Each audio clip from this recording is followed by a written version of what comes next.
Good times create weak people. Weak people create bad times. Bad times create strong people. Strong people create good times. My whole thing is leaders anticipate, losers react.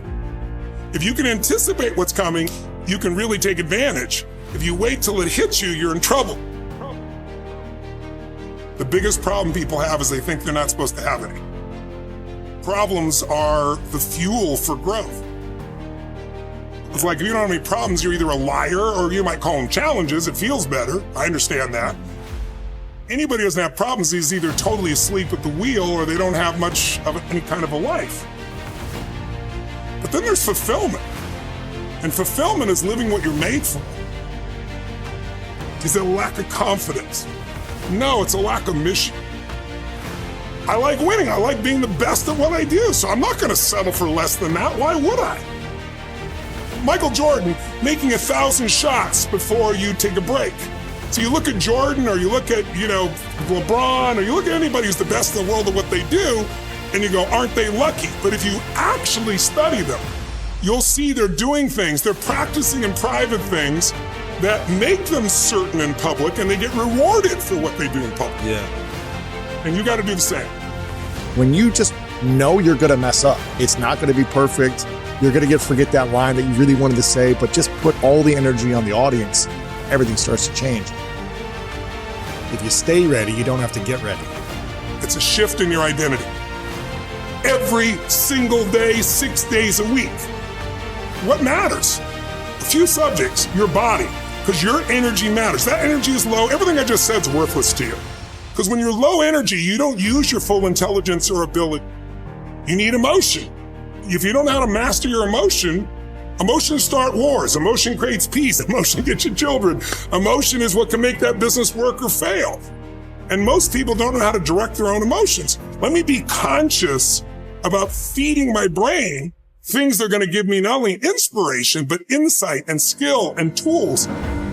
68% of the Fortune 1000 were started in either a recession or a depression.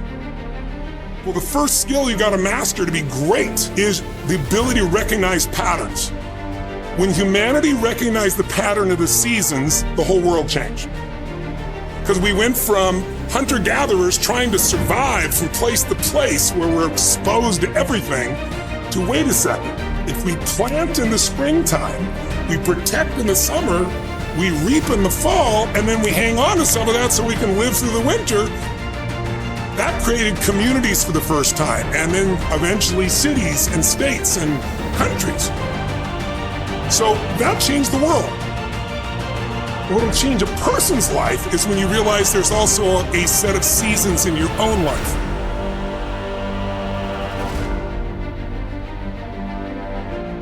And so think of it this way, 0 to 21 is springtime. Things are easy to grow in springtime. You don't have to do that much. Growing as a kid happens naturally. But overall, life is supporting you. It's sending you, teaching you, sharing with you. Now, when you get from 21 to 41 or 22 to 42, whatever range you want to talk about, you now are in the real world. And now you go test what you learned in your springtime. So you start to learn, test, figure out what's real. It's an important stage of life. 42, 43 to 62, 63 is the power of your life. If you worked hard in the spring and the summer and you put yourself out there and you planted, it's a reaping time. It's a time when you really become a leader. And then if you're lucky, you go from 63 to 83 and maybe 83 to 103 and you have an extended final season of your life where you get to be the mentor, you get to share. You get to make a difference. And maybe towards the end of your life, people look out for you again after you looked out for everybody else. That's kind of the cycle of life. What if you're born in 1910?